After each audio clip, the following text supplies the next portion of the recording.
What's going on, guys? Copamar TV here, back with another video. Today we're going to be talking about an Atlanta-based rapper that says that he spent $30,000 into his music career over the past 6 years, only not to make that money back. We're going to watch this video, and I'm going to talk about my personal experience in modern day music and what's going on right now that I just cannot agree with.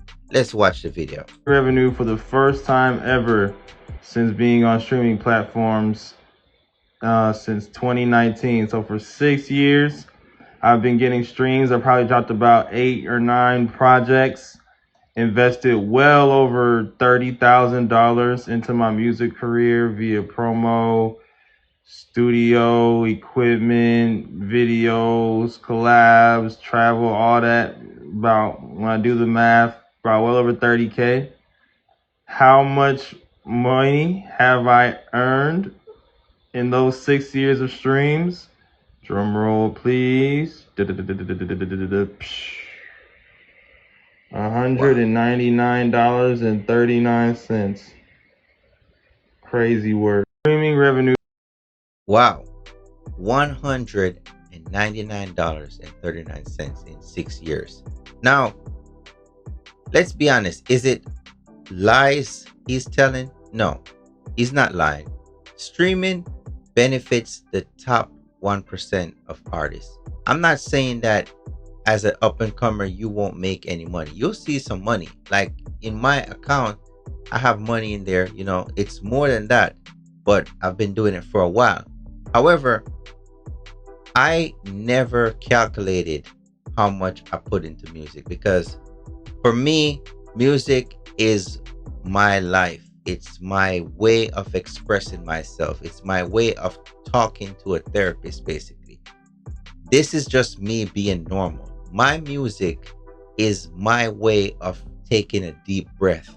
You know what I'm saying? So I cannot put a number on the amount of money that I spent on music, because I was not in it to, get super rich or whatever. I did it because that's what I do. Just like people go running marathons and that's what they do. Music is what I do. Now, as far as streaming goes, streaming is a very tricky situation. When streaming came out, I think now they kind of cracked down on the amount of computer bots that could inflate the amount of streams you get, which would increase the amount of money you get. However, there are still people that are using this method to increase their numbers. And obviously you can tell when people are faking it, because if you haven't heard of their names and they got 100,000 monthly listeners, you know that something is wrong. However, when it comes to streaming, I really believe the old school way of making music and distributing music via CD, even if you get $5 for your CD, you're still making more money than if you just say for example, for 1,000 stream, you only make $3. You would have to get streamed from 1,000 people just to make $3. Now, if you sold your CD just to one person back in the day, at the corner store, maybe at the gas station for $5, that's one CD for $5. Now imagine you did that for 1,000 people for $5. You know what I'm saying? So I feel like it's cheapened the way how artists got paid. And this is why you see a lot of people that are resorting to other means of making income, such as doing social media content, such as reality shows, people doing clothing brand. Everybody in music today has a side hustle. If you're doing music and you don't have a side hustle, you're not in music. Say, for example, I do my music. I've made more money off my photography business, my videography business, than I've done making music. And I've been making music for over 12 years, right?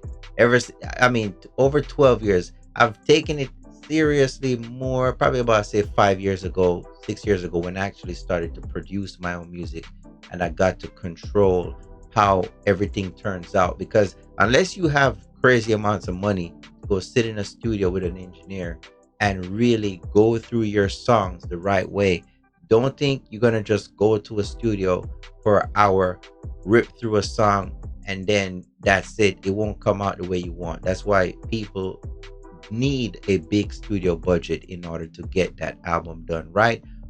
Or you'll be able to do it yourself once you put the time in, learn the craft, have your own studio at home, like I do. So now I put music out whenever I feel like it, and I take my time. I make sure that it comes out the right way.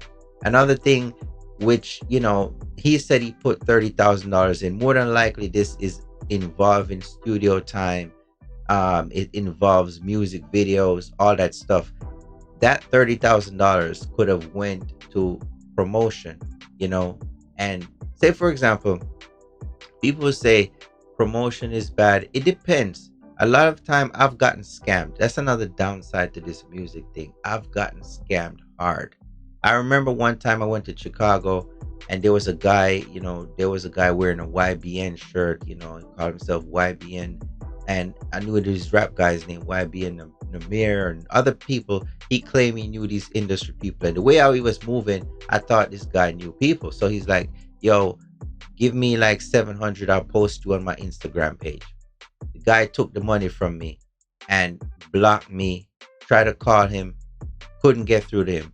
And that day I realized, I'm like, you know what? This is a shady business.